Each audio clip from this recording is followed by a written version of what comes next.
As ವೀಕ್ಷಕರೇ, ನಟ ದರ್ಶನ್ಗೆ ರಾಜ್ಯದಲ್ಲಿ ಆಳುವಂತಹ ಯೋಗ ಇದೆಯಾ? ರಾಜಕೀಯದಲ್ಲಿ ಡಿ ಬಾಸ್ಗೆ ಡ್ಯಾಶಿಂಗ್ ಭವಿಷ್ಯ ಇದೆಯಾ? ಪಕ್ಷದಿಂದ ನಿಂತ ದರ್ಶನ್ಗೆ ರಾಜಯೋಗ ಫಿಕ್ಸ್.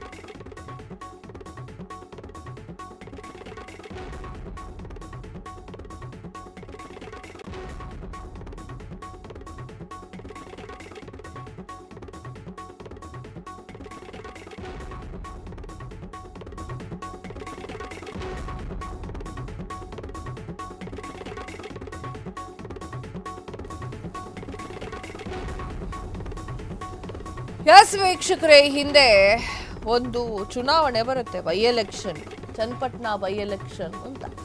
ಈ ಚನ್ನಪಟ್ಟಣ ಬೈ ಎಲೆಕ್ಷನ್ ನಲ್ಲಿ ದರ್ಶನ್ ಅವ್ರು ನಿಂತ್ಕೊಳ್ತಾರೆ ರಾಜಕೀಯಕ್ಕೆ ಅಂತ ಒಂದು ಸುದ್ದಿ ಆಗಿತ್ತು. ನೆನಪಿದೆಯೋ ಇಲ್ವೋ? ನಾನು ನೆನಪು ಮಾಡ್ತಾ ಇದ್ದೇನೆ. ಈಗ ಕಾಂಗ್ರೆಸ್ನಿಂದ ಆಗ ಯೋಗೇಶ್ವರ್ ಅವರು ನಿಂತ್ಕೊಳ್ತಾರೆ ಅಂತ ಸಾಕಷ್ಟು ಜನಕ್ಕೆ ಗೊತ್ತಿರಲಿಲ್ಲ. ಸೊ ಆಗ ದರ್ಶನ್ ಅವ್ರು ನಿಂತ್ಕೊಳ್ತಾರೆ ಅಂತೇಳಿ ಸುದ್ದಾಗಿತ್ತು. ಅದಾದ ನಂತರ ದರ್ಶನ್ ಬೇರೆ ಕೇಸ್ ಮೇಲೆ ಒಳಗಡೆ ಹೋದರು. ಆಮೇಲೆ ಅವ್ರು ನಿಂತ್ಕೊಳ್ಳಲ್ಲ ಅಂತ ಗೊತ್ತಾಯಿತು. ಆಮೇಲೆ ಯೋಗೇಶ್ವರ್ ಅವ್ರನ್ನ ಕರ್ಕೊಂಡ್ಬಂದರು BJPಯಿಂದ. ಎಲ್ಲ ಗೊತ್ತಿದೆ ನಿಮ್ಗೆ, ಮತ್ತೆ ಹೊಸದಾಗಿಂದ ಹೇಳಲ್ಲ. ಈಗ ರಾಜಕೀಯಕ್ಕೆ ಬಂದರೆ ಅವ್ರಿಗೆ ತುಂಬ ಲಾಭ ಇದೆ, ಆ ಪಕ್ಷದಿಂದ ನಿಂತ್ಕೊಂಡ್ರೆ ತುಂಬ ಲಾಭ ಇದೆ ಅಂತ ಹೇಳಿ ಸಂಖ್ಯೆ ಗುರೂಜಿ ಮಾತನಾಡಿದ್ದಾರೆ. ಏನು ಹೇಳಿದ್ರು ನೋಡ್ಕೊಂಬರೋಣ.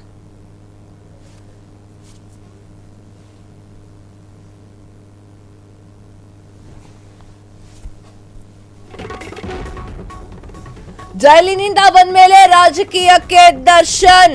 2 ವರ್ಷಗಳಲ್ಲಿ ದರ್ಶನ್ ಪೊಲಿಟಿಷಿಯನ್ ಆಗ್ತಾರೆ. ದರ್ಶನ್ ರಾಜಕೀಯಕ್ಕೆ ಎಂಟ್ರಿ ಕೊಟ್ರೆ ರಾಜಯೋಗ.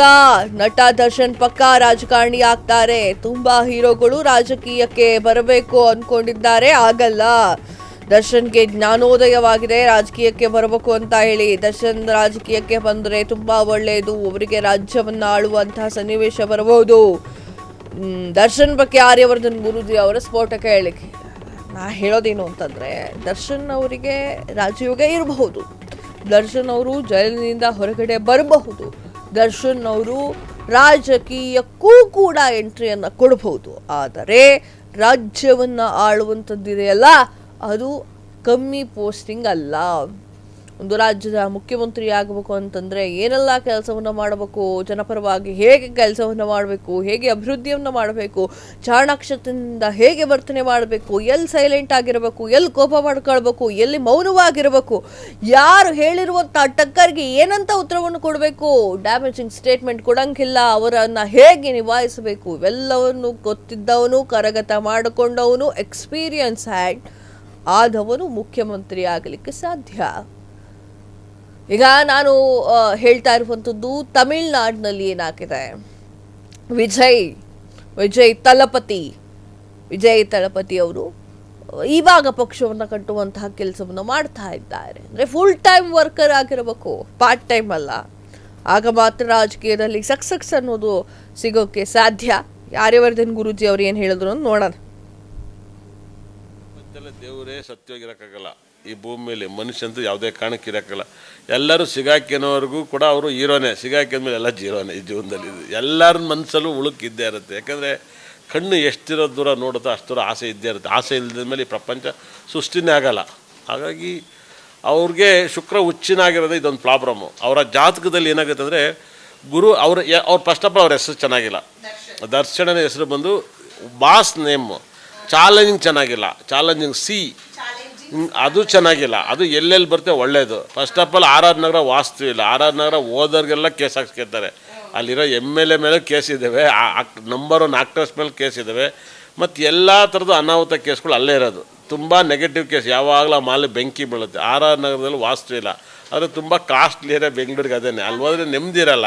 ಅಲ್ಲಿ ಹೋದ್ಮೇಲೆ ತುಂಬ ಜನ ಡೈವರ್ಸ್ ಆಗುತ್ತೆ, ಬೇರೆದವ್ರಿಗೆ ಕಿರಿಕಾಗುತ್ತೆ, ತಲೆನೋವಾಗುತ್ತೆ. ಅಲ್ಲಿ ಹೋದ್ಮೇಲೆ ಒಂದು ಕೇಸ್ ಬಿದ್ದೇ ಬೀಳುತ್ತೆ.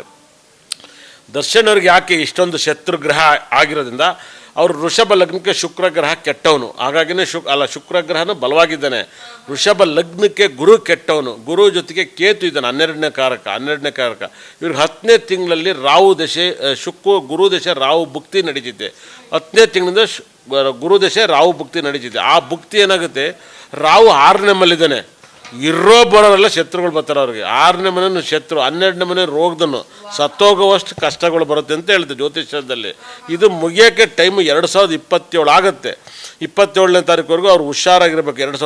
ಇದು 10ನೇ ತಿಂಗಳು 28ನೇ ತಾರೀಕಿಂದ ಅವರ ಜಾತಕದಲ್ಲಿ 2024 10ನೇ ತಿಂಗಳಿಂದ 23/3/2027ವರೆಗೂ ಅವ್ರಿಗೆ ನರಕ ಇದೆ. 100% ದರ್ಶನ್ ಅವ್ರಿಗೆ ನರಕ ಇದೆ. ರಿಲೀಸ್ ಆದರೂ ನೆಮ್ಮದಿ ಇಲ್ಲ. 100% ಸಿನಿಮಾ ಸೂಪರ್ ಡೂಪರ್ ಹಿಟ್ ಆಗುತ್ತೆ ರಿಲೀಸ್ ಆದರೆ. ಈ ಪ್ರಪಂಚದಲ್ಲೇ ದೇವರೇ ಸತ್ಯವಾಗಿರೋಕ್ಕಾಗಲ್ಲ. ಈ ಭೂಮಿ ಮೇಲೆ ಮನುಷ್ಯಂತೂ ಯಾವುದೇ ಕಾರಣಕ್ಕೆ ಇರೋಕ್ಕಲ್ಲ. ಎಲ್ಲರೂ ಸಿಗಾಕಿನೋರ್ಗೂ ಕೂಡ ಅವರು ಹೀರೋನೇ, ಸಿಗಾಕಿದ್ಮೇಲೆ ಎಲ್ಲ ಜೀರೋನೇ ಈ ಜೀವನದಲ್ಲಿ. ಎಲ್ಲರ ಮನಸ್ಸಲ್ಲೂ ಉಳುಕಿದ್ದೇ ಇರುತ್ತೆ. ಯಾಕಂದರೆ ಕಣ್ಣು ಎಷ್ಟಿರೋ ದೂರ ನೋಡುತ್ತೋ ಅಷ್ಟು ದೂರ ಆಸೆ ಇದ್ದೇ ಇರುತ್ತೆ. ಆಸೆ ಇಲ್ಲದ ಮೇಲೆ ಈ ಪ್ರಪಂಚ ಸೃಷ್ಟಿನೇ ಆಗಲ್ಲ. ಕ್ಷಣದ ಸುದ್ದಿಗಳಿಗಾಗಿ ಫ್ರೀಡಂ ಟಿವಿ ಸಬ್ಸ್ಕ್ರೈಬ್ ಮಾಡಿ, ಲೈಕ್ ಮಾಡಿ ಹಾಗೂ ಫಾಲೋ ಮಾಡಿ. ಹೊಸ ಸುದ್ದಿಗಳ ನೋಟಿಫಿಕೇಶನ್ಗಾಗಿ ಬೆಲ್ ಐಕಾನ್ ಮೇಲೆ ಕ್ಲಿಕ್ ಮಾಡಿ.